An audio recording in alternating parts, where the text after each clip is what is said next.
क्या आप जानते हैं कि महाकुंभ केवल एक धार्मिक मेला नहीं, बल्कि रहस्यों और रहस्यमयी शक्तियों का अद्भुत संगम है।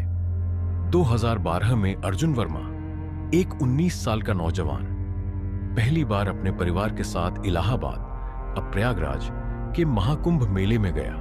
अर्जुन के साथ उसके माता पिता और बड़ा भाई समीर भी थे। महाकुंभ का मेला धार्मिक रूप से बहुत पवित्र माना जाता है। अर्जुन ने अपनी दादी से सुना था कि महाकुंभ के समय संगम का पानी अपनी शक्तियों को जागृत कर लेता है। अर्जुन के लिए यह धार्मिक यात्रा से ज्यादा एक रोमांचक अनुभव था। संगम पर स्नान करते समय उसने पानी में एक अजीब सी गर्मी महसूस की, जैसे पानी उबल रहा हो। उसने समीर को यह बात बताई, लेकिन उसने इसे अर्जुन की कल्पना मानकर हंसी में टाल दिया। शाम को परिवार ने मेले में घूमने का प्लान बनाया। मेले में साधु संतों की भीड़ और तरह तरह के स्टॉल लगे हुए थे। तभी अर्जुन की नजर एक अजीब से साधु पर पड़ी। वह साधु एक कोने में बैठा हुआ आसमान की तरफ देख रहा था। उसकी आंखें सफेद थीं और वह कुछ अनजानी भाषा में मंत्र जप रहा था। अर्जुन उस साधु की तरफ खिंचता चला गया। समीर ने उसे रोका और कहा कि किसी साधु को डिस्टर्ब करना गलत है, लेकिन अर्जुन ने उसकी बात नहीं मानी। अर्जुन उस साधु के पास पहुंचा और उसे आवाज लगाई। साधु ने कोई जवाब नहीं दिया। फिर मजाक में अर्जुन ने पास से एक लकड़ी उठाई और साधु को छुआ। साधु ने अपनी आंखें खोली और मुस्कुराते हुए कहा, आ गया तू, तेरा ही इंतजार था। अर्जुन चौंक गया और पूछा, आप मुझे जानते हैं? साधु ने कोई जवाब नहीं दिया। उसने अपनी गले की माला उतारी और अर्जुन को दे दी।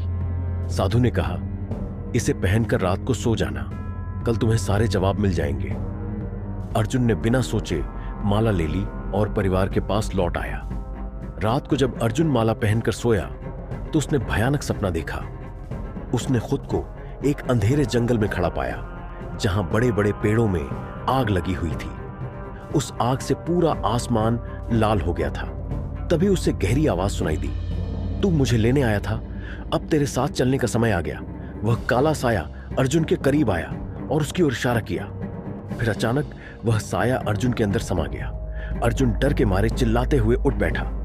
उसकी शर्ट पसीने से भीग चुकी थी। माला अचानक बहुत गर्म हो गई थी। डरकर अर्जुन ने माला जमीन पर फेंक दी। अगले कुछ दिनों में अर्जुन के परिवार के साथ अजीब घटनाएं होने लगी। उसके पापा की दुकान में शॉर्ट सर्किट से आग लग गई। समीर को नौकरी से निकाल दिया गया और उसकी मां की तबीयत खराब रहने लगी।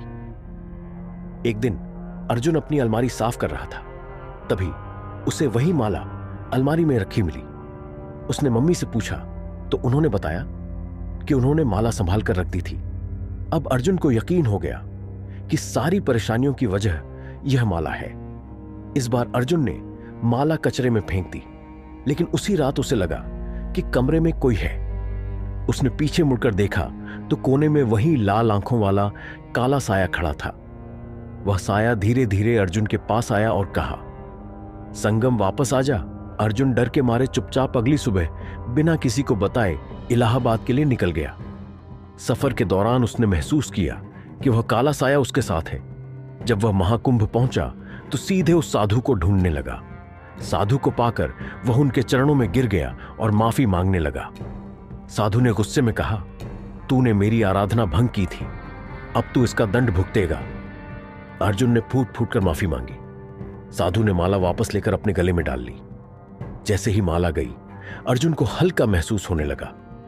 उसने देखा कि वह काला साया साधु के ऊपर खड़ा था और कुछ देर बाद साधु के अंदर समा गया। उस दिन अर्जुन ने संगम में स्नान किया और यह सीख ली कि साधु संतों और उनकी आराधना का सम्मान करना चाहिए। धीरे धीरे अर्जुन के परिवार पर आई परेशानियां भी खत्म हो गईं। आज अर्जुन और उसका परिवार फिर से महाकुंभ जाने की तैयारी कर रहे हैं। क्या आप भी महाकुंभ जाना चाहते हैं? अगर हां, तो अपने अनुभव और विचार हमारे साथ कमेंट में जरूर साझा करें।